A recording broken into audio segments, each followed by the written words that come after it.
ចាជំរាបសួរបងប្អូនអ្នកអនុវត្តច្បាប់សរុបទាញទាំងអស់គ្នាជាទីគោរពស្រឡាញ់បងប្អូនអ្នកទស្សនាវីដេអូរបស់ខ្ញុំបងប្អូនដែលតាមដានคลิปវីដេអូខ្លីៗរបស់ខ្ញុំជាទីគោរពស្រឡាញ់ទាំងអស់គ្នាថ្ងៃនេះគឺយើងចាប់ប្រជុំហើយមែនទេបងប្អូនចា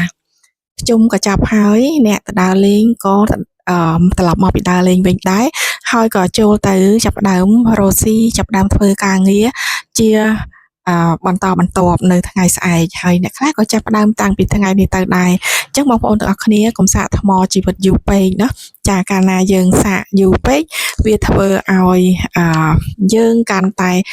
ចានិយាយថាពេលដែលយើងទៅដើរលេងអញ្ចឹងយើងប្រឡែងអស់ហើយណាមិនថាអ្នកច្បាប់ស្រូបទាញមិនថាអ្នកធម្មតាទេគឺប្រឡែងអស់លេងឲ្យលេងបានចាប់ខ្លួនឯងលេងមានអារម្មណ៍ថានៅក្នុងលូឯទៀតហើយគឺប្រឡែងខ្ទេចខ្ទីអស់តែម្ដងអញ្ចឹងឥឡូវបងប្អូនអ្នកអនុវត្តច្បាប់ស្រូបទាញចូលក្នុងលូវិញណាចាចូលក្នុងលូច្បាប់ស្រូបទាញរបស់យើងវិញតម្រង់ចិត្តតម្រង់គំនិតរបស់យើងទៅរកការងារទៅរកមុខរបររកស៊ីរបស់យើងវិញណាបងប្អូនទាំងអស់គ្នាអញ្ចឹងថ្ងៃនេះខ្ញុំចង់ចែករំលែក key របស់ MyRoy មួយដែលនិយាយអំពីការ clear energy ចា energy clearing បងប្អូនទាំងអស់គ្នាជាពិសេសគឺអ្នកដែលទៅតែត្រឡប់មកពីគេហៅថាត្រឡប់មកពីសាកថ្មជីវិតវិញណាចាអញ្ចឹងវាច្បុកច្បល់ពេញនៅក្នុងខ្លួនទាំងអស់ហើយអញ្ចឹងឥឡូវថ្ងៃនេះគឺយើងនិយាយអំពីការ clear energy ចាគឺលាងធម្មពលអាក្រក់ចា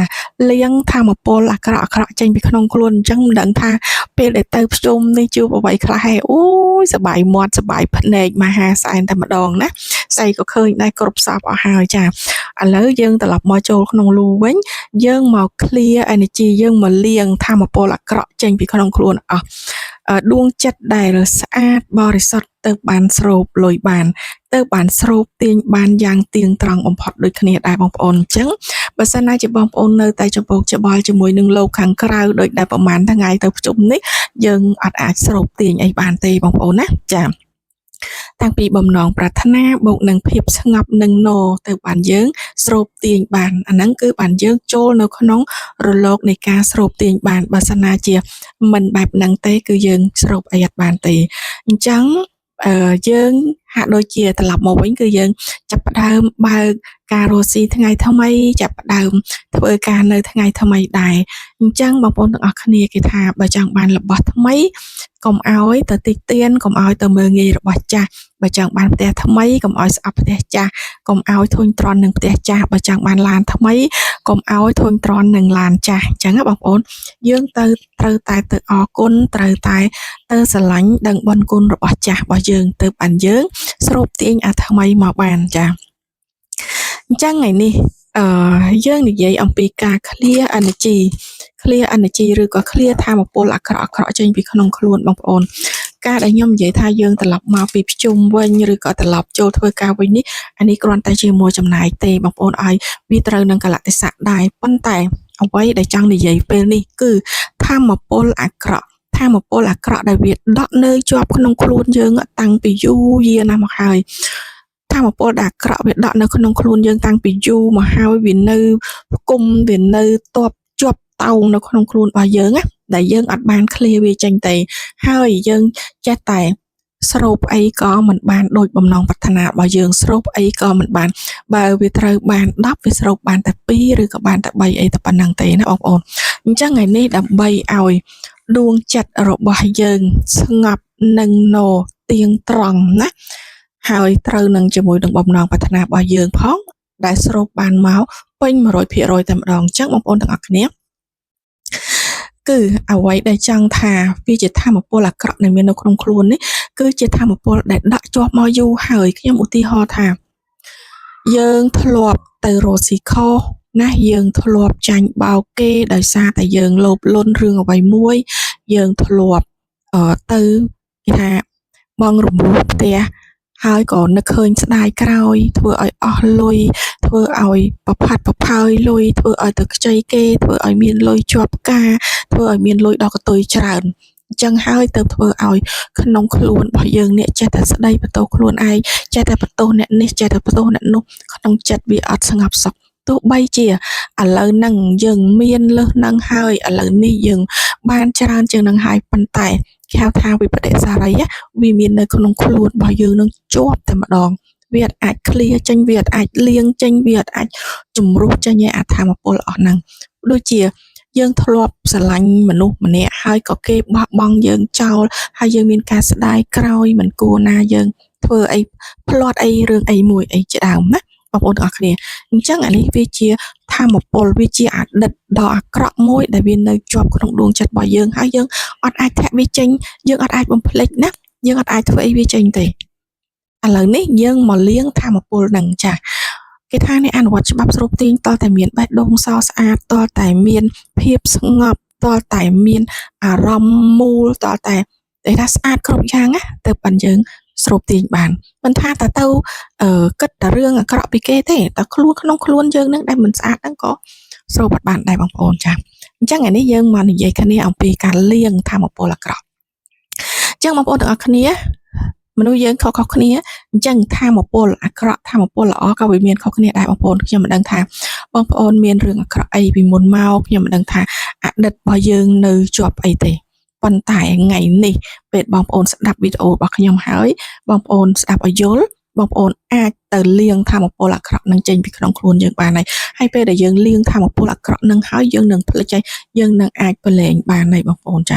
អញ្ចឹងការលាងធម្មពលអាក្រក់លាងធម្មពលចាស់ប្រឡែងចាគេហៅថាប្រឡែង energy ចាស់ចោលបានហ្នឹងគឺយើងមានវិធីចាយើងមានវិធីរបស់យើងណាសម្រាប់អ្នកអនុវត្តច្បាប់ស្រូបទាញជាជំនឿបុគ្គលណាបងប្អូនប៉ុន្តែបងប្អូនជឿក៏មិនអស់លុយដែរធ្វើទៅវាអត់អស់លុយទេណាបងប្អូនចាព្រោះយើងមិនដឹងថាក្នុងខ្លួនយើងនឹងថាលាក់ទុកអីខ្លះតើតែខ្លួនយើងមិនដឹងចាតើតែខ្លួនយើងមិនដឹងហើយតើតែយើងនឹងចាប់ខ្លួនឯងតន់ទៀតមិនដឹងចាចឹងគេឲ្យយើងសរសេរចេញមកសរសេរប្រយោគដែលនៅជាប់ពីអតីត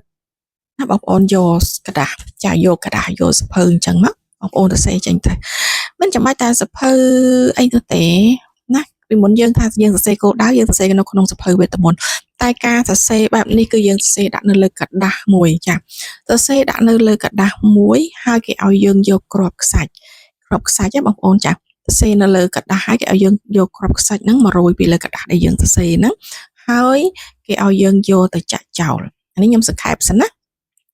គេឲ្យយើងយកទៅចាក់ចោលនៅកន្លែងណាមួយដែលយើងចង់ចាក់អាចថានៅ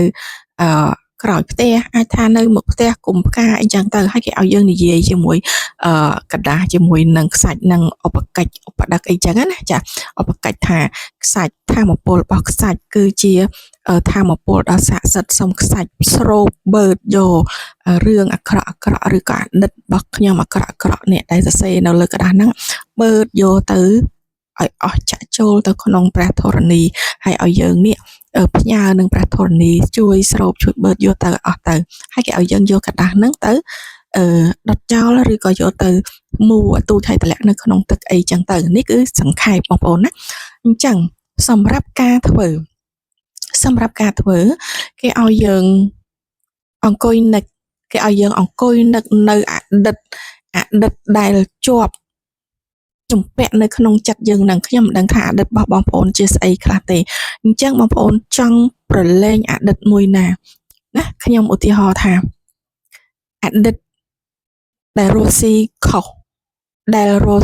ឧទាហរណ៍ថាទៅទិញបើកហាងមួយហើយខាតបះដៃបះជើងអញ្ចឹងទៅហើយយើងនៅតែមានអារម្មណ៍ថាបើសិនណាជាពេលហ្នឹងយើងក៏បើកហាងហ្នឹងបើសិនណាជាពេលហ្នឹងយើងជឿតាមអ្នកនេះថាកុំអោយបើកអ្នកនោះកុំអោយបើកដែរអីអញ្ចឹងទៅយើងមានន័យថាយើងបើកហើយយើងខាតហើយយើងបន្ទោសខ្លួនឯងមករហូតអាហ្នឹងមានន័យថាអញ្ចឹងណាបងប្អូនឬក៏ឧទាហរណ៍ថាយើងខាតនៅក្នុងរឿងអីមួយទៅទៀតចាស់ណាបងប្អូនចាអញ្ចឹងយើងទៅសេមកសរសេរនៅលើกระดาษយើងហែកกระดาษមួយមកយើងសរសេរចាសរសេរនៅលើกระดาษអីចឹងតែអានេះវាតូចពេកបងប្អូនសរសេរกระดาษធំណាចាសសរសេរនៅលើกระดาษហើយចឹងប្រហែលចំណុចប្រហែលរឿងណាបងប្អូនសរសេរអស់មករឿងដែលបងប្អូនចង់ប្រឡែងរឿងអតីតដែលយើងអោបវាជាប់នៅក្នុងចិត្តមករហូតនេះដែលធ្វើឲ្យយើង តិចតិចនឹកឃើញតិចតិចនឹកឃើញហើយក៏ស្ដីបន្ទោសខ្លួនឯងហើយក៏ខឹងខ្លួនឯងឬក៏បន្ទោសអ្នកនេះបន្ទោសអ្នកនោះដោយសារតែអ្នកនេះនាំអ្នកនោះនាំអីចឹងទៅអញ្ចឹងគឺស្ដីបន្ទោសខ្លួនឯងមករហូតឲ្យតែពេលនឹកឃើញចាអញ្ចឹងនៅពេលហ្នឹងគឺយើងទៅសេនៅលើกระดาษទៅសេនៅលើกระดาษចឹងហើយទៅសេនៅលើกระดาษចឹងហើយយើងហាយกระดาษហ្នឹងប្រហែលចំណុចក៏ដោយបងប្អូនទៅសេឲ្យអស់មកទៅសេនៅលើกระดาษចឹងហើយបងប្អូនទៅសេខ្ញុំឧទាហរណ៍ណាខ្ញុំសុំឃ្លាខ្ញុំសុំលាងធម្មពលអាក្រក់ដែលខ្ញុំបានរកស៊ីខុសដោយបានបើកហាងមួយឲ្យខាតអីចឹងទៅឬក៏ធ្វើរឿងអីខុសមួយចឹងបងប្អូនសេមកទៅសេមកចាឬក៏ថាទិញផ្ទះបងរំលោះយូរឆ្នាំអីវាធ្វើឲ្យខាតអីចឹងទៅចឹងទៅណាបងប្អូនទៅសេអញ្ចឹងមកទៅសេឲ្យអស់ប្រហែលចំណុចណា1 2 3ចឹងទៅ9អីចឹងទៅប្រហែលចំណុចបងប្អូនសេអស់មកហើយបងប្អូនសេថាខ្ញុំព្រមប្រឡែងចោលនៅរឿងទាំងអស់នេះពីថ្ងៃនេះទៅខ្ញុំឈប់គិតហើយចឹងបងប្អូនសេអញ្ចឹងខ្ញុំព្រមប្រឡែងចោលពីថ្ងៃនេះតទៅខ្ញុំឈប់គិតហើយណាអញ្ចឹងបងប្អូនទៅសេអញ្ចឹងទៅសេហើយបងប្អូនយកខ្សាច់អញ្ចឹងយើងត្រូវត្រៀមខ្សាច់មួយចានណាត្រៀមខ្សាច់មួយចានអញ្ចឹងបងប្អូនយកខ្សាច់ហ្នឹងយកមកដាក់នៅលើក្រដាសហ្នឹងចាខ្ញុំឧទាហរណ៍ថាក្រដាសអញ្ចឹងយើងយកខ្សាច់ហ្នឹងមករោយលើក្រដាសហ្នឹងក្រដាសហ្នឹងគឺជាក្រដាសដែលយើងសរសេរហ្នឹងណាប្រហែលចំណុចដែលយើងសរសេរថាព្រមប្រឡែងហ្នឹងណាចាអញ្ចឹងយើងសរសេរហើយយើងដាក់ខ្សាច់ពីលើហើយយើងនិយាយណាខ្សាច់គឺជាធម្មពលដែលបឺតស្រូបរឿងអាក្រក់អញ្ចឹងខ្ញុំសុំឲ្យខ្សាច់នេះខ្សាច់មាសខ្សាច់ប្រាក់ខ្សាច់ពេជ្រនេះគ្រាប់ខ្សាច់នេះទៅបឺតរឿងអាក្រក់របស់ខ្ញុំណាបឺតរឿងអាក្រក់នេះទៅខ្ញុំសុំឲ្យរឿងអាក្រក់ទាំងអស់នេះទៅនៅក្នុងធម្មជាតិវិញណាបើទៅនៅក្នុងធម្មជាតិវិញហើយយើងក៏យកអាក្រដាសទាំងខ្សាច់ហ្នឹងយើងលើកទៅយកទៅចាក់កន្លែងណាក៏បានដែរអាចចាក់នៅក្នុងគុម្ពផ្កាឬក៏គល់ចេកគល់ដូងអីចិត្តផ្ទះយើងនឹងអញ្ចឹងណាចាក់ហើយយើងនិយាយអញ្ចឹងទៅចាក់ហើយយើងនិយាយដូចខ្ញុំថាអញ្ចឹងណាសូមឲ្យខ្សាច់នេះបឺតយករឿងអាក្រក់ដែលខ្ញុំមានដែលខ្ញុំបានដាក់ទៅនេះឲ្យបឺតទៅក្នុងធម្មជាតិវិញអស់ទៅព្រះម៉ែធរណីសូមទទួលយកទាំងអស់ហើយលាងរឿងអាក្រក់របស់ខ្ញុំនឹងចេញពីក្នុងខ្លួនឲ្យអស់ណាចេញទៅអស់ហើយយើងយកក្រដាសហ្នឹងមកដុតចោលឬក៏យើងញីក្រដាសហ្នឹងបោះទៅក្នុងទឹកឬក៏ដុតចោលនៅកន្លែងណាមួយដែលយើងចង់ធ្វើហ្នឹងទៅបងប្អូនអរគ្នារឿងមួយទៀតគេថាបើសិនណាជាយើងទៅលេងសមុទ្រណាបើយើងទៅលេងសមុទ្រអីគេឲ្យយើងអាចនឹងទៅសេនៅលើខ្សាច់ហ្នឹងឲ្យលុបចោលទៅហើយពេលទឹកអាឡុកមកអញ្ចឹងទៅវានាំទៅអញ្ចឹងទៅយើងថាយើងទៅលេងរឿងអាក្រក់ហ្នឹងទៅក្នុងសមុទ្រអស់ហើយចេះទៅឬក៏យើងកប់ខ្លួននៅលើខ្សាច់ហ្នឹងហើយឲ្យមានគ្នាយើងម្នាក់ហ្នឹងជាអ្នកនិយាយអីអញ្ចឹងទៅហើយពេលដែលទឹកសមុទ្របាញ់មកទឹកសមុទ្រអូសត្រឡប់ទៅវិញអីចឹងទៅអានេះក៏ជាវិធីមួយដែរណាបងប្អូនចាគឺជាវិធីមួយដែលលាងធម៌ពលអាក្រក់ដែរអញ្ចឹងបងប្អូនទាំងអស់គ្នាចាអញ្ចឹងកន្លែងនេះគឺជាវិធីលាងធម៌ពលអាក្រក់ចាហើយមួយទៀតនៅពេលដែលយើងលាងធម៌ពលអាក្រក់បែបហ្នឹងហើយយើងនៅពេលធម្មតារឿងដូចខ្ញុំនិយាយចឹងរឿងវាកើតមកយូរឆ្នាំហើយវាដក់នៅក្នុងបេះដូងរបស់យើងនឹងវាអត់រសាយអត់នេះនៅពេលតនេឬក៏ពេលណាមួយយើងនឹកឃើញវាមកអញ្ចឹងពេលដែលយើងលាងធម៌ពលនឹងហើយវាតែងតែនឹកឃើញមកទៀតបងប្អូនណាព្រោះវាអត់ទាន់បំភ្លេចទេវាតែងតែនឹកឃើញមកទៀតអញ្ចឹងពេលដែលយើងនឹកឃើញមកលើក្រោយនេះឲ្យយើងនិយាយថាខ្ញុំបានប្រឡែងទៅហើយខ្ញុំបានបោះវាចោលហើយពេលនេះខ្ញុំមានជីវិតថ្មីហើយពេលនេះខ្ញុំមិនទទួលយកវាទៀតទេខ្ញុំមិននឹកវាទៀតទេអញ្ចឹងខ្ញុំប្រឡែងចោលហើយបងប្អូនត្រូវតែពេលដែលយើងនឹកឃើញបងប្អូនត្រូវតែសកត់វាបែបហ្នឹងពេលដែលយើងនឹកឃើញភ្លាមបងប្អូនត្រូវតែប្រាប់ខ្លួនឯងណាពេលដែលនឹកឃើញវាព្រោះវាដកនៅក្នុងចិត្តយើងមករាប់ឆ្នាំហើយអញ្ចឹងពេលដែលយើងនឹកឃើញវាភ្លាមទៀតយើងត្រូវប្រាប់ថាទេអារឿងហ្នឹងខ្ញុំបានបំភ្លេចចោលហើយរឿងហ្នឹងខ្ញុំបានឃ្លាវាចោលហើយរឿងហ្នឹងខ្ញុំបាន បោះវាចោលហើយខ្ញុំបានលាងវាចោលហើយអញ្ចឹងអត់មានត្រូវមករំលឹកទៀតទេខ្ញុំអត់ទទួលយកទៀតទេចាខ្ញុំមានជីវិតថ្មីហើយខ្ញុំមានរឿងថ្មីខ្ញុំត្រៀមទទួលយកភាពស្ដុកស្ដំថ្មីខ្ញុំស័ក្តិសមនឹងរឿងថ្មីដែលទទួលអត់ទទួលអាចាស់នឹងទៀតទេហើយបើសិនណាជាឧទាហរណ៍ថាយើងរស់ស៊ីខាតអីចឹងអស់ 4-5 ម៉ឺនអីចឹងណា